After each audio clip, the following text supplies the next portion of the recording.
أعوذ بالله من الشيطان الرجيم. بسم الله الرحمن الرحيم. يسبح لله ما في السماوات وما في الأرض الملك القدوس العزيز الحكيم. هو الذي بعث في الأميين رسولا منهم يتلو عليهم آياته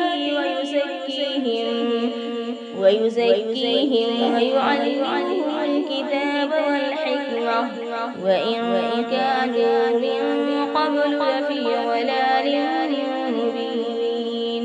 وآخرين منهم لما يلحقوا بهم وهو العزيز الحكيم. ذلك فضل الله يؤتيه من يشاء والله ذو الفضل العظيم. مثل الذين حملوا التوراة ثم لم يحملوها كمثل الحمار يحمل أسفارا بئس مثل القوم الذين كذبوا بآيات الله والله لا يهدي القوم الظالمين. قل يا أيها الذين هادوا إن زعمتم أنكم أولياء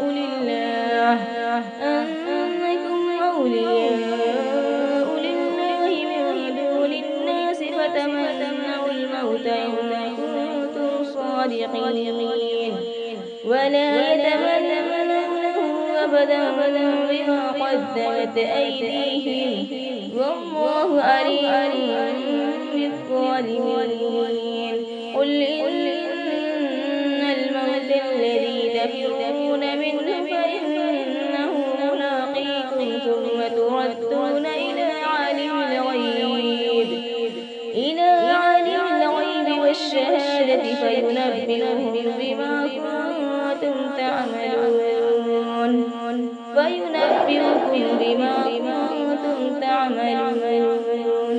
يا أيها الذين آمنوا إذا نودي للصلاة من يوم الجمعة فاسعوا إلى ذكر الله وذروا البيع ذلكم خير لكم إن كنتم تعلمون.